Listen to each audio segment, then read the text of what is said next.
Welcome, friends, to the Wednesday of Holy Week. My name is Dane Anderson. I'm the pastor of worship here at Bethany Covenant, and it's a joy to join with you as we continue our Holy Week journey through the life of Jesus.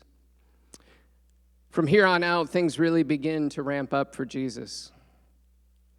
Before today, Jesus was still largely in control. He knew what was going to happen. But more and more, he will release control and turn himself over to the will of those around him and what they will do. On Sunday, we know he came into Jerusalem under his own power and was greeted with shouts of joy. On Monday, he was in control when he went to the temple and tipped over the sacrifice exchange tables. On Tuesday, he was in control while teaching and sharing with his listeners that they could trust and find peace in the work he was doing, reminding them that he will one day come again and make all things right and will establish justice and righteousness for all humanity on a worldwide scale. Today, though, I want to focus on an interaction that Jesus has that so beautifully captures the temptation we face each and every day to hold the work of Jesus, the work Jesus did for us in his life and death and resurrection at an arm's distance. This interaction is found in the book of Matthew, chapter 26, starting with verse 6 and going through verse 13. While Jesus was in Bethany in the home of Simon the leper, a woman came to him with an alabaster jar of very expensive perfume, which she poured on his head as he was reclining at the table. When the disciples saw this, they were indignant. "Why this waste?" they asked. This perfume could have been sold at a high price and the money given to the poor. Aware of this, Jesus said to them, "Why are you bothering this woman? She has done a beautiful thing for me. The poor you will always have with you, but you will not always have me." Here's that tipping point. You will not always have me, foreshadowing his death and burial. When she poured this perfume on my body, he said, she did it to prepare me for burial. Truly, I tell you, wherever this gospel is preached throughout the world, what she has done will also be told in memory of her. At the dinner, the unknown woman enters and anoints Jesus with oil in this lavish act of devotion. The jar and the oil within are probably among, if not the most valuable things she owns. And she gives them to Jesus freely in a deeply convicting act of worship. The disciples react with surprise and frustration and see her act of worship and devotion as a waste that could have been put to better use.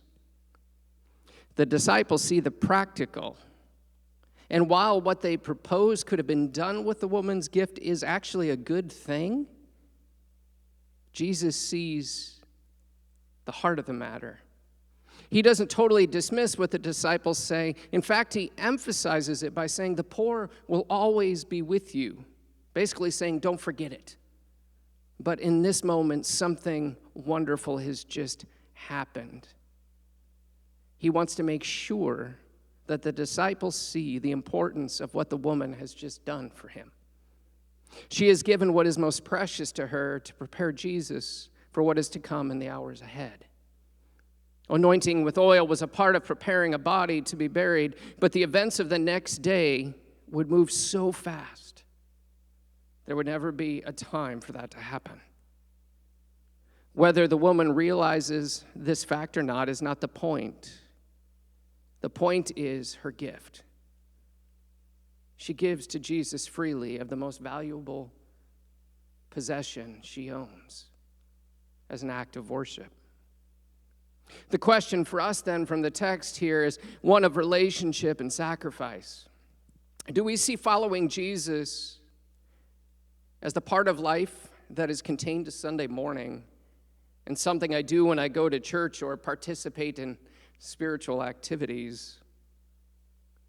Or is following Jesus a daily turning over of our lives to him as an act of devotion and worship?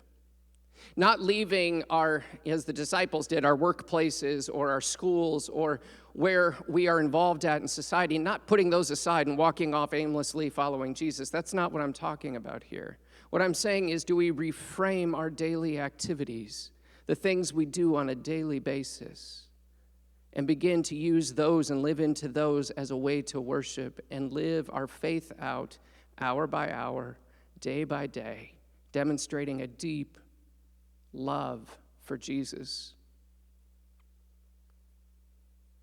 The disciples at this point had a relationship with Jesus, for sure, but we know some of them still hadn't come to that aha moment of who Jesus was and what the events of the days to come would mean for their lives. For some reason, though, this unknown woman sees Jesus through a different lens. She personally has been touched by his teaching and his work in her life so much that she is compelled to sacrifice what holds incredible worldly value for a relationship with Jesus that holds eternal, incomprehensible value. When one grapples with and begins to grasp the love lavish contained in Jesus and poured out for humanity in his body upon the cross, would we be so compelled to act as foolishly and as beautifully and as sacrificially as the woman did that day?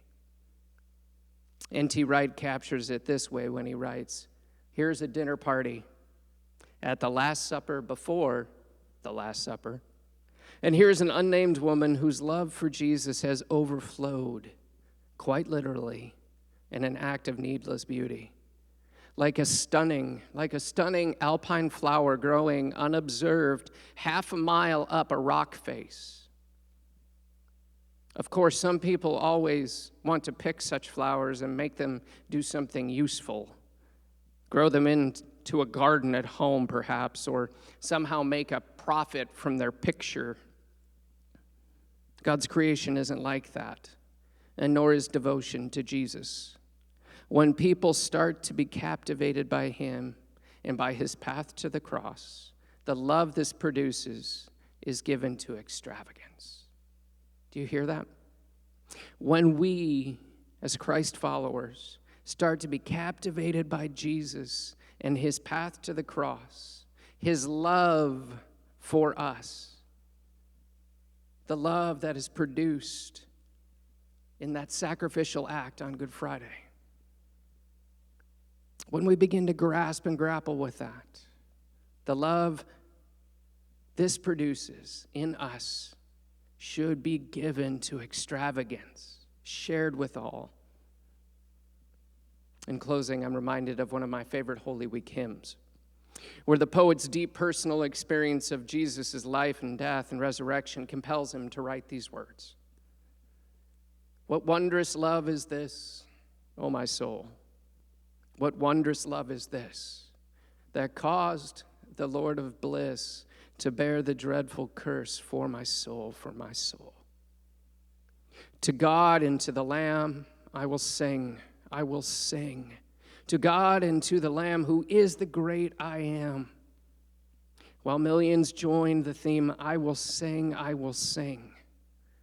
And from when death I'm free, I'll sing on, I'll sing on. And when from death I'm free, I'll sing and joyful be. And through eternity, I'll sing on, I'll sing on. Amen.